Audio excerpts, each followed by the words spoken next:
I'm Edie Lush, and I'm here in Hub Culture's pavilion in Paris for COP21.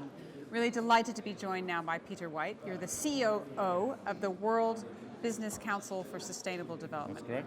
And it's a coalition of businesses. And tell me what you're doing here at COP. Well, at COP, we are a coalition of 200 of the world's largest and most forward-thinking companies. And we're here as part of the Lima Paris Action Agenda in that we are trying to bring business solutions to the COP. So bringing our members and the work that they are doing together to create programs around mitigating on climate. So we have a series of 9 different programs, which includes companies from chemicals, from cement, forestry companies, looking at climate smart agriculture, renewables, carbon capture and storage.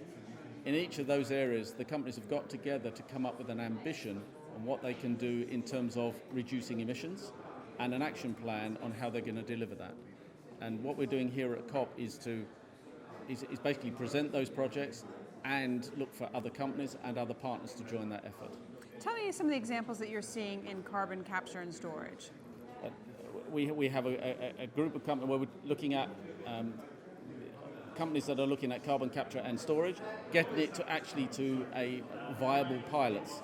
Also, part of the plan is to look at where is the storage, and so actually mapping the storage, which has never been done before. Okay. We're also, other groups, the cement sector are also looking at carbon capture and utilisation as another way forward.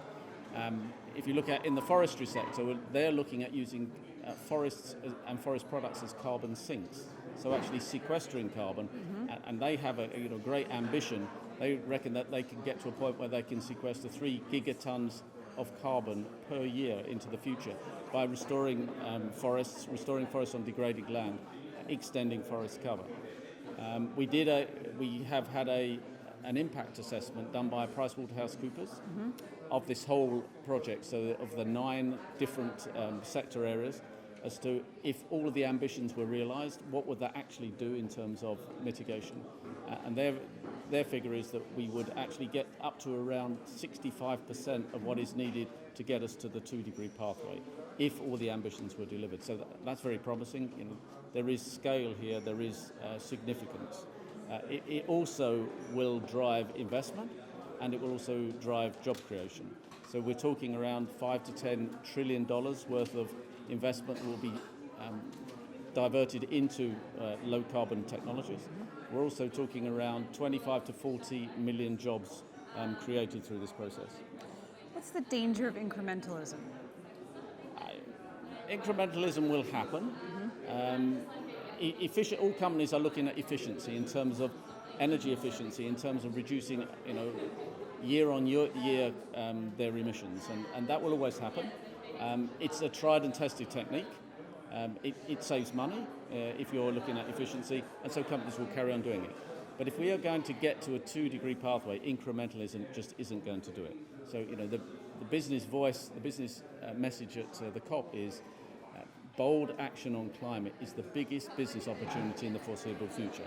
Business is calling for a robust global agreement.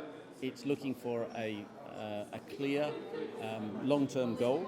So net zero emissions well before the end of the century. It's looking for a mechanism to actually review and ratchet up those commitments every 5 years. And it's looking to make sure that we have a price on carbon into the future. Peter, thank you so much for stopping by the Hub Culture Pavilion here in Paris, and I'm Edie Lush. Thank you.